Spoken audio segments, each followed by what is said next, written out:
Olá pessoal, tudo bem? Vamos retomar os nossos conteúdos. Na aula passada a gente trabalhou aí o início da colonização do interior do país, né? Aonde vai gerar uma nova economia, né? O Brasil vai começar a diversificar a sua economia, né? Nós vamos ter aí então, né, como a gente viu na aula passada, a economia pautada no comércio açucareiro, né? E todo esse comércio que se desenvolveu em torno do açúcar, né, dos engenhos, da produção do açúcar. E agora, né, devido aí, né, às incursões para o interior do país, novas modalidades de comércio, né, vão surgir, né, novos produtos, né, as drogas do sertão, né, a criação de gado, o próprio ouro, pedras preciosas, né? Então, aquilo que os portugueses procuravam tanto, né, como riquezas, acaba sendo encontrado então na região das Minas Gerais, né?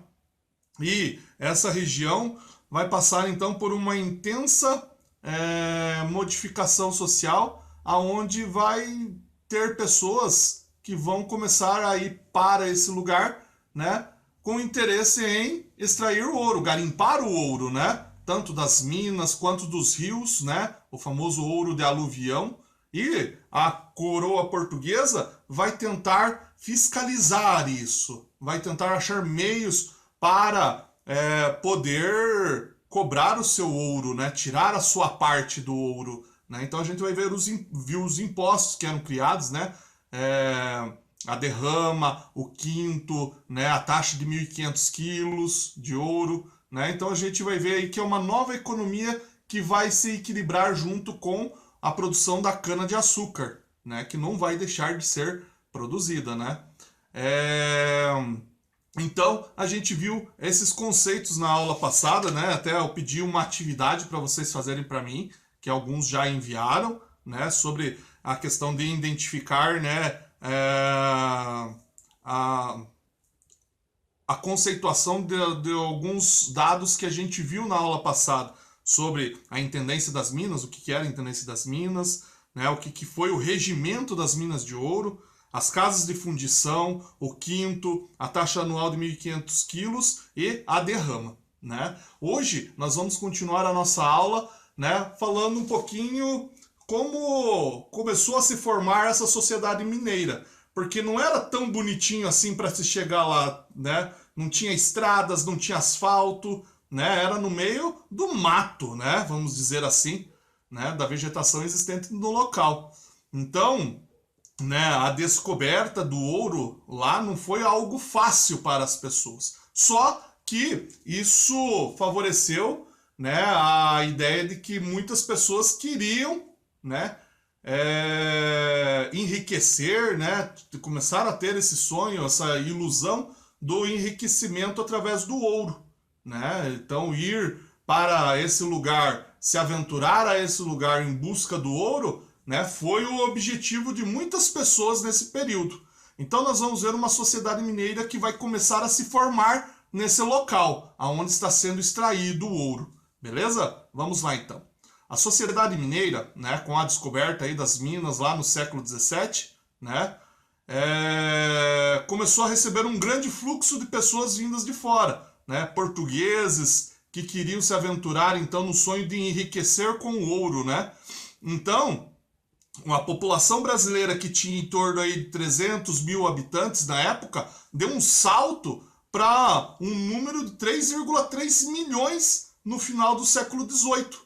Né? Então, rapidamente, né, começou a surgir, né, mais vilas, começou a surgir, né, cidades e começou a desenvolver a sociedade, ter uma dinâmica urbana maior. Né? Então, esses locais passaram a ser mais movimentados. Né? Então, a forte estrutura administrativa, né, dos funcionários da coroa, né,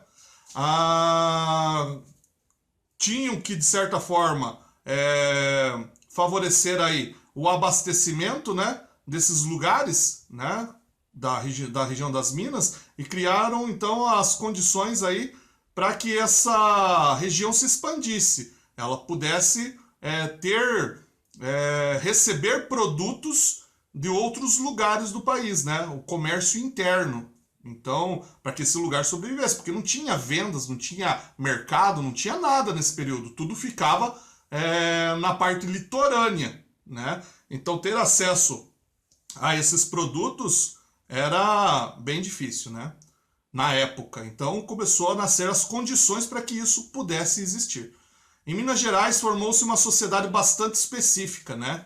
Começou a ter acesso aí, as pessoas poderiam ter acesso à mobilidade social. Um escravizado, se ele encontrasse uma pepita de ouro, por exemplo, ele podia ser alforriado, diferente dos escravizados lá no sistema açucareiro no Nordeste, né?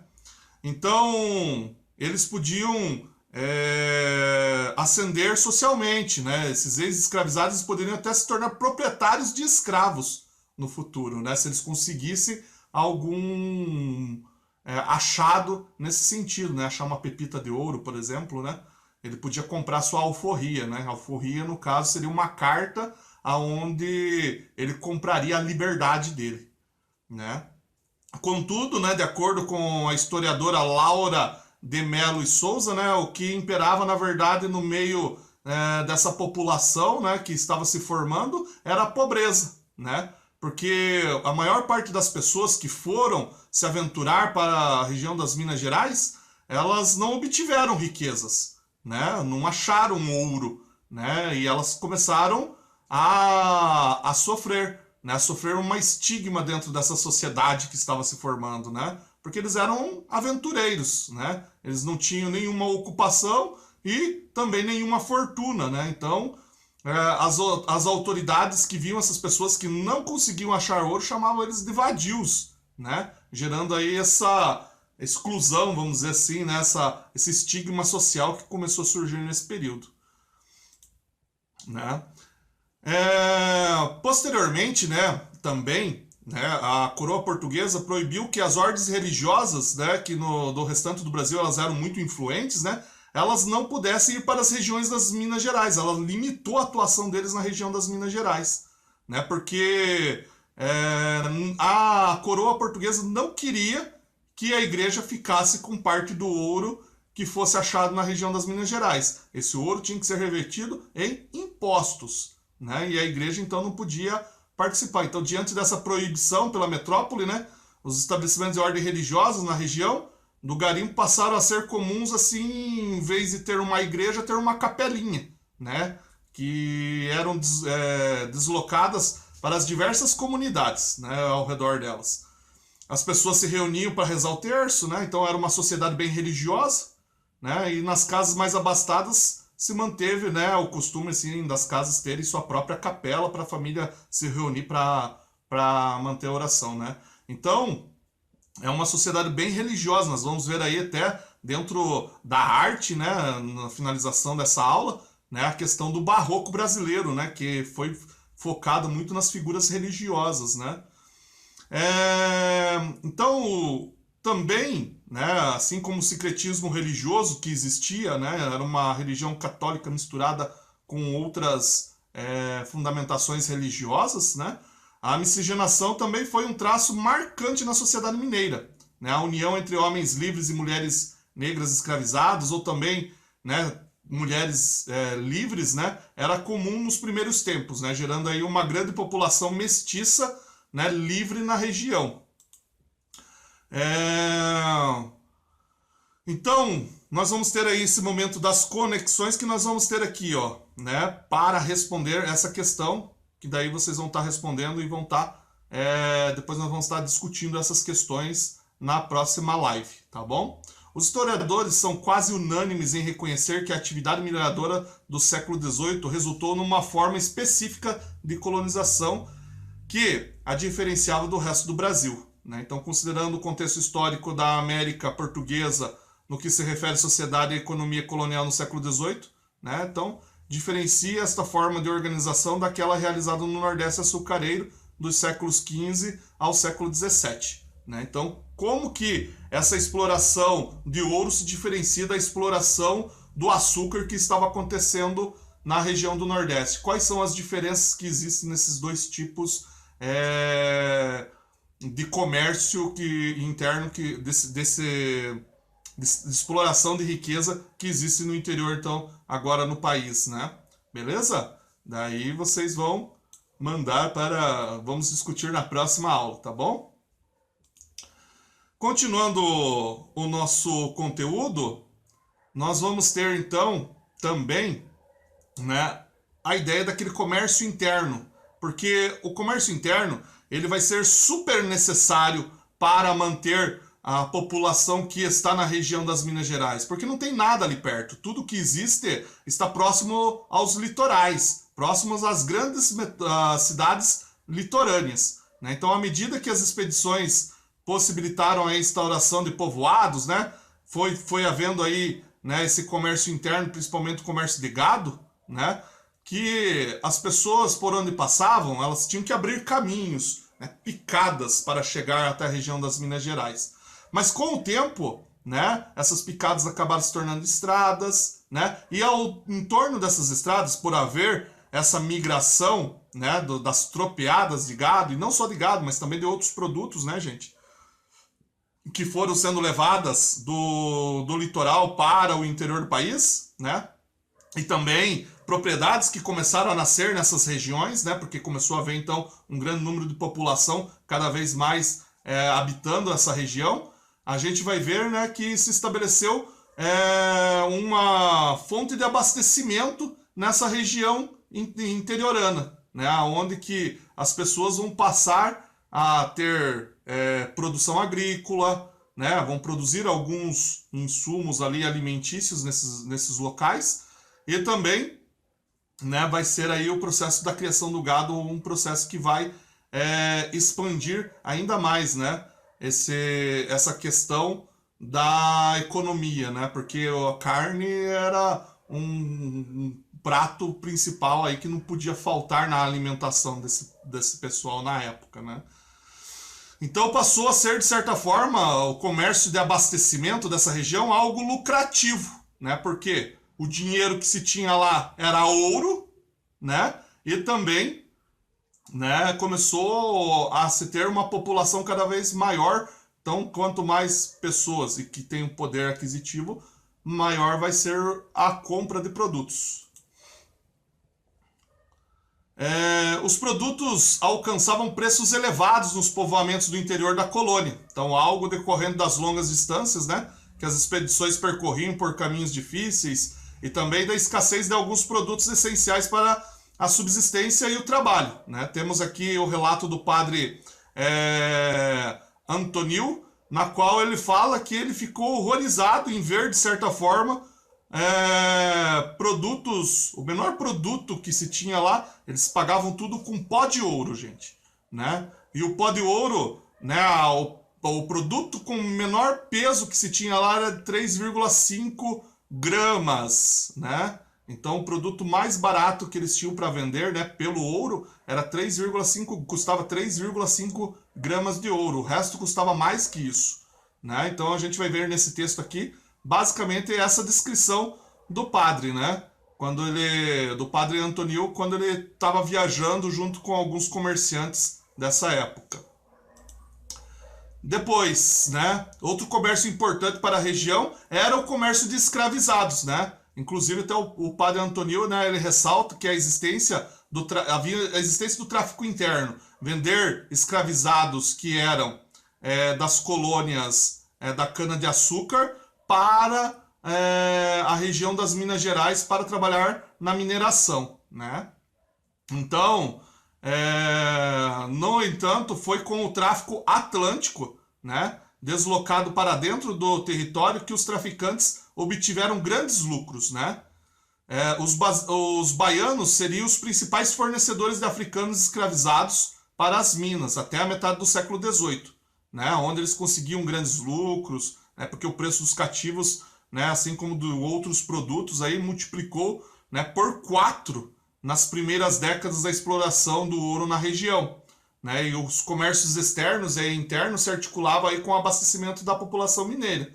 Então, com a abertura de novos caminhos, né, que eram mais próximos, partindo da região do Rio de Janeiro até a região das Minas Gerais, né, aumentou os baianos tiveram uma competitividade, né? O pessoal de Salvador começou a ter uma competitividade com o pessoal do Rio de Janeiro, né? E o pessoal do Rio de Janeiro passou a ter mais lucro do que os baianos, pela questão do distanciamento que existia do Rio de Janeiro até Minas Gerais por ser mais próximo, né? Então, o Rio de Janeiro definia aí a entrada de africanos, né, para o sudeste e para o sul, e Salvador continuou ainda abastecendo a região de Goiás, né, e de Mato Grosso, né? A criação do gado para abastecimento das minas também, anteriormente, que a gente já viu, né, gerou aí a abertura de novas fronteiras, né? As feiras de gado movimentavam grandes rebanhos por centenas de quilômetros, né? O pessoal partia desde lá do Rio Grande do Sul, né? No Rio Grande do Sul começou a se ter essa cultura da criação do gado, porque antes lá na região se plantava muito trigo, né? E o trigo acabou sendo substituído, então, pelo comércio de gado, né? Tendo aí as grandes tropeadas que partiam daí do Rio Grande do Sul até a região das Minas Gerais. Também de Paranaguá, né? Tinham algumas expedições que partiam. E, por fim, nós vamos ver que também a cultura, essa cultura que se girou em torno do ouro, né? Na formação das vilas e das cidades, então, nessa região das Minas Gerais, vão sair aí grandes cidades, né? Uma cidade aí principal aí é Ouro Preto, que na época era Vila Rica, né? Quem vai lá para Ouro Preto hoje vai ver essas igrejas no estilo barroco, né? Que tem lá. Então, uma cultura fortemente religiosa começou a se formar nesse período, pela religiosidade trazida pelos europeus, né?